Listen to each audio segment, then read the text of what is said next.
लोग बोलती। राम राम 4, राम राम 5, जल्दी करो बहन जी। राम राम 8, राम राम 10, राम राम 20, राम राम 50। चलो एक माला हो गई, चलो चलो चलो चलो प्रसाद दो। बहुत ध्यान से सुनो भाई, राम का काम करना पड़ेगा। तो विभीषण ने कहा भाई राम का काम क्या है? तो हनुमान ने कहा राम का काम है सीता का समर्थन और रावण का विरोध। अब आप कहेंगे भाई सीता कौन है? सीता कहां से निकली है? जोर से बोलो। धरती से। और धरती जब जब पैदा होती है तो किस रूप में पैदा होती है, प्रकट होती है? गाय के रूप में। एकदम ताली बजाओ इनके लिए। इसका मतलब है सीता किसका रूप है? जोर से बोलो। गाय। हाथ खड़ा करके बोलो मां। सीता कौन है? हम बोलेंगे सीता कौन है, आप बोलोगे गाय। गाय 2 बार बोलो। सीता कौन है? गाय गाय। सीता कौन है? गाय गाय। सीता कौन है? गाय गाय। उस गाय को उठा करके लाया कसाई बन करके रावण, उसका तुमने विरोध किया विभीषण? विभीषण ने कहा कि नहीं। उस सीता के पक्ष में खड़ा हुआ तू, उसका समर्थन किया? बोला नहीं। बोला तेरे को क्यों राम मिलेगा? राम उन लोगों को मिलते हैं, सुनो ध्यान से, ये बच्चे को घुमा के लाओ, बोलो राम उन लोगों को मिलते हैं, उन लोगों को मिलते हैं जो सीता के पक्ष में, सीता के पक्ष में, अर्थात गाय के समर्थन में, गाय के समर्थन में खड़े होते हैं और गौद्रोही का विरोध करते हैं। बोलो मां।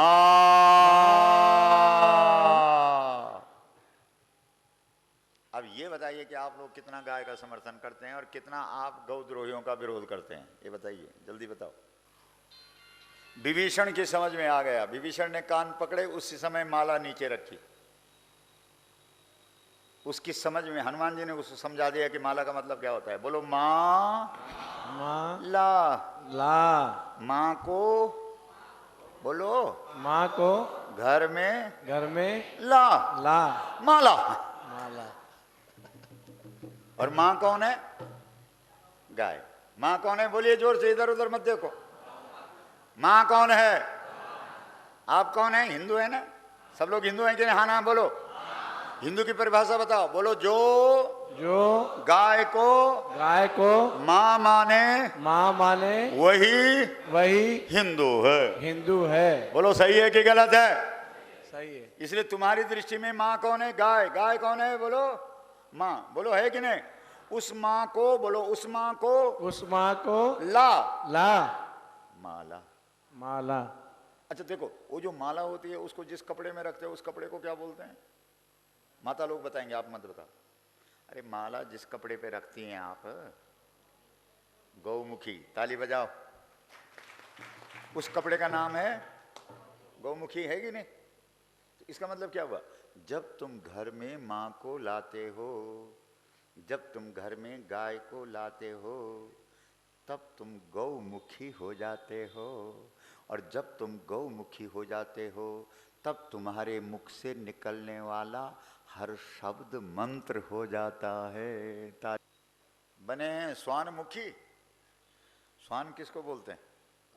ये बोल रहे हैं, बोला कुत्ते को बोलते हैं। और बोले हम राम राम, जमेगा नहीं। राम राम बोलने से पहले शर्त है, तुम्हें गौमुखी बनना पड़ेगा। गोस्वामी तुलसीदास जी ने हनुमान चालीसा लिखी है। आप लोगों को हनुमान चालीसा आती है? हाँ। किस किस को आती है? हाथ खड़े करो जिनको हनुमान चालीसा आती है। हनुमान चालीसा उसी की सिद्ध होती है जो गाय वाला होता है। आप कहेंगे ऐसा लिखा है? बिल्कुल लिखा है।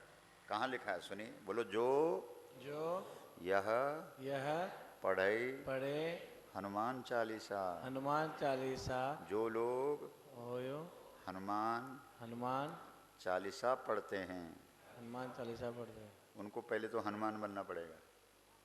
और हनुमान शब्द का अर्थ होता है जिसे मान और सम्मान की भूख नहीं है। हनुमान, मान को खत्म कर दिया जिसे।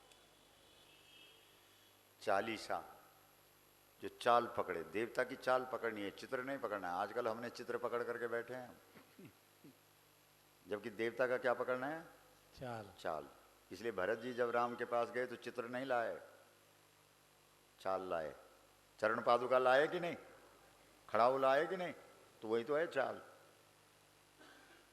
चाल पकड़ो, जो या पड़े हनुमान चालीसा हो सिद्धि, सिद्धि हो जाएगी। लेकिन साखी, बोलो साखी का अर्थ क्या है? साक्षी, गवाही। साखी का मतलब है गवाह। साखी, बोलो। साखी। गौ, गौ। रा का विसर्ग हो जाएगा, ईशा। ईशा। अलग अलग करो ना, गौरीसा बोलते हो ना तुम लोग, साखी गौरीसा, साखी गौरीसा, साखी। अब इसका अर्थ करो, अलग करना पड़ेगा ना अर्थ करने के लिए। तो गौ और रा का क्या हो जाएगा? दो बिंदी हो जाएंगे, विसर्ग। तो गौ, बोलो गौ। गौ। ईशा। ईशा। जब तुम्हारी, बोलो, जब तुम्हारी गौ माता गौ माता गवाह बन जाएगी, गवाह बन जाएगी, तब तुम्हारी हनुमान चालीसा सिद्ध हो जाएगी। सिद्ध हो जाएगी। हमारे यहाँ जब रामचरितमानस का, रामायण का, गुरु ग्रंथ साहिब का पाठ करते हैं तो ऐसा करते रहते हैं, घुमाते रहते हैं। क्या है वो?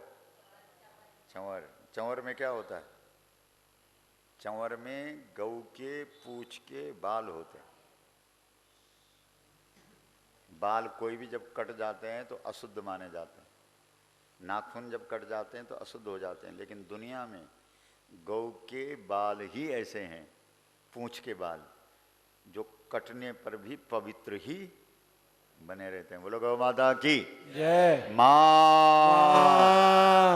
और ग्रंथ साहिब के ऊपर गौ पूछ के बाल चंवर के रूप में डुलाए जाने का मतलब होता है कि हम गाय वाले हैं, हमारा पाठ सार्थक हो जाए, हमारा पाठ परमात्मा तक पहुंच जाए, क्योंकि हमारे पास है गाय, इसलिए हमारा पाठ सफल हो जाए। बोलो गौ माता की जय हो।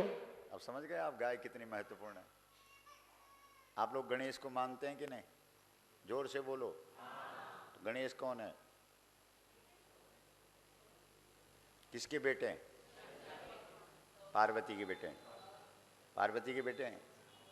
पार्वती के पेट से पैदा हुए। और कहाँ से? मल से। सीधा बोलो ना, शरीर के मल से। तो मल कभी पवित्र होता है क्या?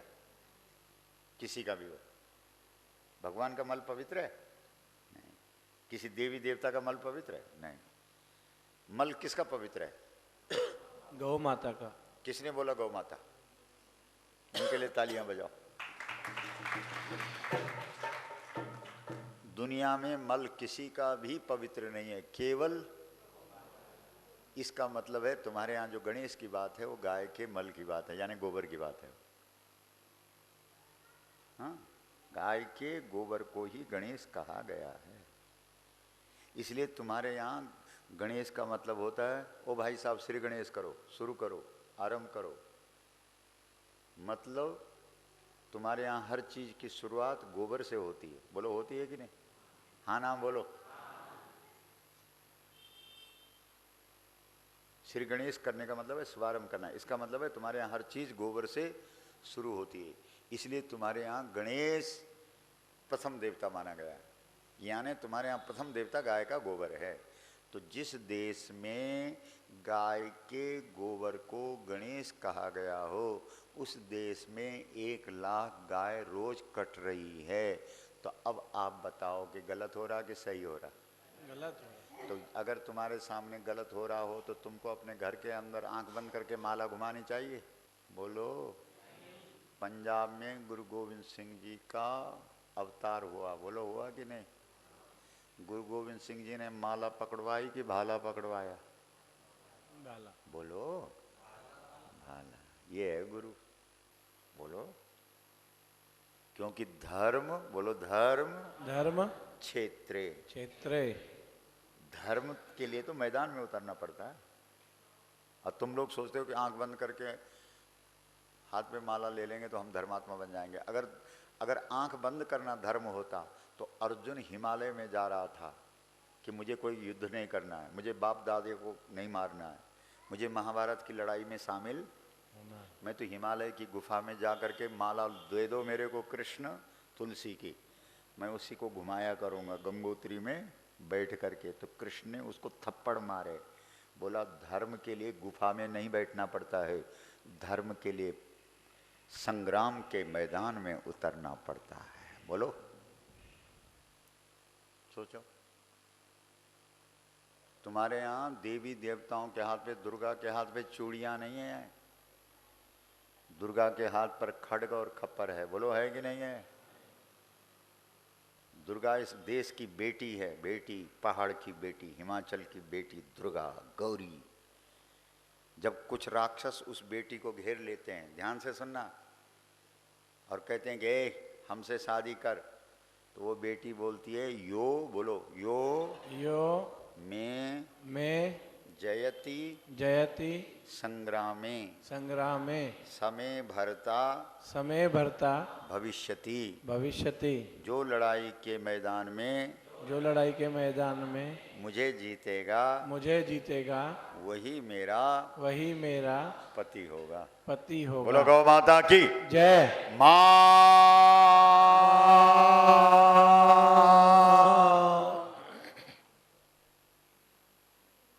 तुम्हारा शास्त्र कहता है कि गाय का खून अगर धरती पर गिर रहा है तो जितना मर्जी पूजा करो, पाठ करो, जप करो, तप करो, यज्ञ करो, दान करो, धर्म करो, तीर्थ करो, व्रत करो, श्राद्ध करो, तर्पण करो।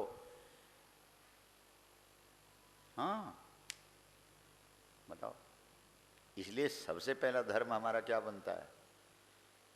गौरक्षा। बोलो, है कि नहीं? बोलिए। आप पूजा करते हैं तो सबसे पहले घर के गोबर से, अपने पुराने ज़माने में जब गांव में थे, करो याद, अपनी सास को याद करो क्या करती थी घर को साफ करने के लिए। वो छिड़कती थी जो आजकल तुम छिड़क रहे हो। अरे गोबर लाती थी और गोबर से घर लीपती थी। बोलो, आज इस देश में स्वच्छता अभियान चल रहा है कि नहीं?